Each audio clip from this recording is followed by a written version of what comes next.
বিসমিল্লাহির রহমানির রহিম। আসসালামু আলাইকুম। জনতার রান্নাঘর থেকে সবাইকে জানাচ্ছি শুভেচ্ছা। আশা করি সবাই ভালো আছেন। আজকে যে রেসিপিটি করব সেটা হচ্ছে পেঁয়াজ কাচুরি। এটা ইন্ডিয়ানরা পেঁয়াজ কাচুরি বলে। যাই হোক সেই জিনিসটা আমি তৈরি করব। চুলায় একটা ফ্রাই প্যান দিয়েছি কিছুটা তেল। এখানে ১ বাটি পেঁয়াজ দিয়ে দিচ্ছি।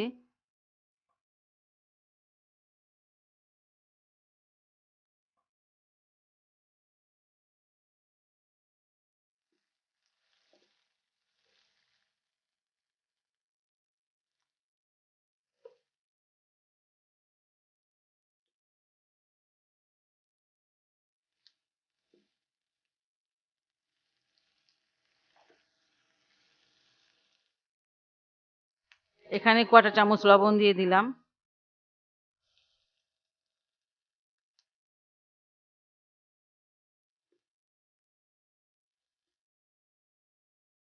আর ১/২ চামচ দিয়ে দিচ্ছি আদা রসুনের পেস্ট। পেঁয়াজটা একটু ভেজে নিব, মানে এমন ভাজবো না, একটু নরম করে নেব জাস্ট।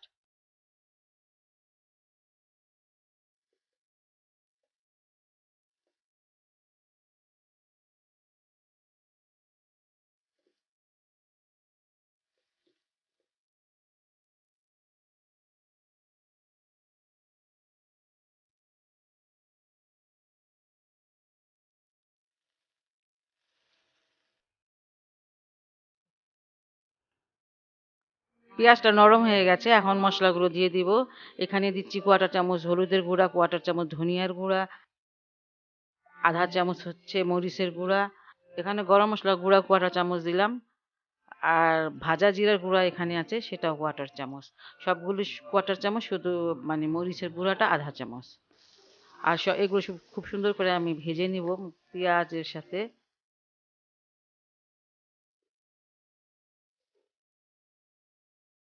এখানে বাইন্ডিং এর জন্য আমি দিয়ে দিচ্ছি ৩ চামচ ব্রেড ক্রাম্ব।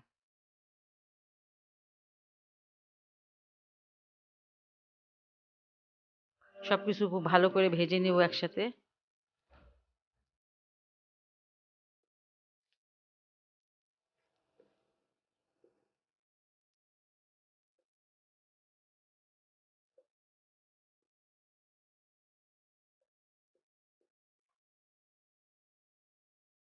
ভাজাটা হয়ে গেছে, এটা এখন আমি নামিয়ে নিব। এখানে ১ কাপ নিয়ে নিচ্ছি আটা, এটা ময়দা দিয়েও হয়। এখানে দিয়ে দিলাম স্বাদ মতন লবণ। আটা এবং লবণটাকে ভালো করে মাখিয়ে নিচ্ছি। এখানে ২ চামচ তেল দিয়ে দিলাম।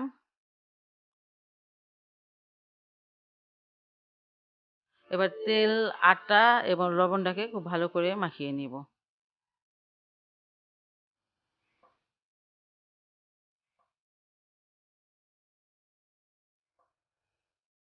আটা, লবণ আর তেলটাকে খুব ভালো করে আমি মানে মাখিয়ে নিয়েছি।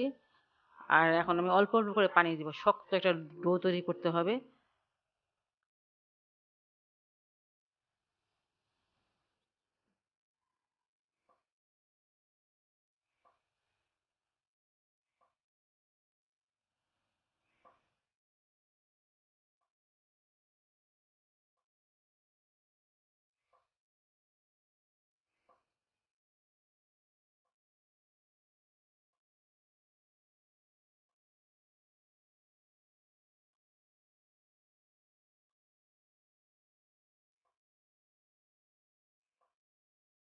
শক্ত একটা ডো তৈরি করে নিয়েছি, আর এটাকে আমি ঢেকে ১০ মিনিটের জন্য রেস্টে রেখে দেব।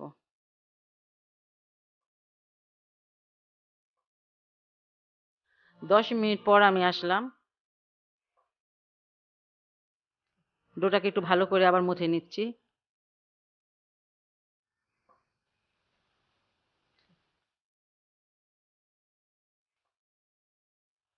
আর এবারে আমি ছোট ছোট লেচি কেটে নিব।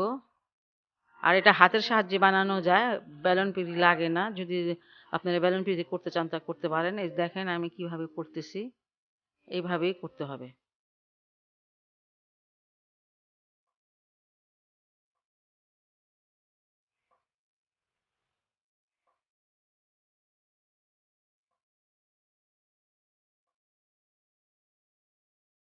এবার আমি পুরটাকে দিয়ে দিব। আর এই পুরটাকে আমি গোল গোল করে ভাগ করে নিয়েছি। ভাগ করে নিলে সুবিধা হয়। যাই হোক দেখেন মুখটা খুব ভালো করে সিল করতে হবে, যাতে কোনো প্রকারই ভিতরে যে পুরটা এটা যাতে বের না হয়ে যায়, তাহলে তেলটা নষ্ট হয়ে যাবে। দেখেন এইভাবে একটু আমি কিভাবে বানাচ্ছি সেটা আপনি একটু দেখেন, খেয়াল করেন, তাহলে বুঝবেন।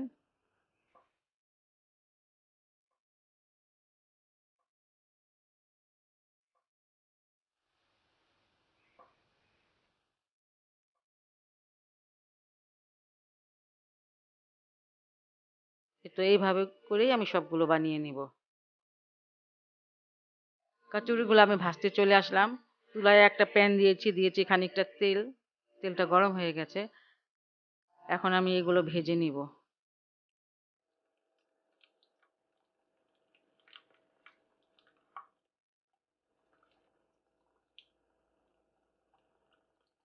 এক সাইডে আমি 2 মিনিট ভেজে নিলাম। এখন এটা উল্টিয়ে দিচ্ছি। তো এইভাবে 4 মিনিট বা 5 মিনিট একটু উল্টে পাল্টে ভেজে নিলেই মানে খুব সুন্দর ভাজাটা হয়ে যাবে।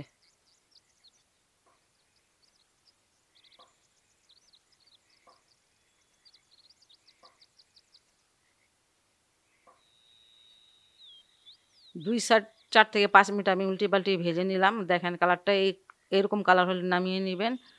আর এটা আমার হয়ে গেল ভাজাটা। খুব সহজ একটি রেসিপি, বাসায় যা থাকে সেটা দিয়েই করা। আর এই রেসিপিটি যদি আপনাদের ভালো লাগে তাহলে অবশ্যই আমার চ্যানেলকে লাইক, কমেন্ট, সাবস্ক্রাইব করবেন। সবাই ভালো থাকুন, সুস্থ থাকুন, নিরাপদে থাকুন, এই দোয়া করি। আল্লাহ হাফেজ।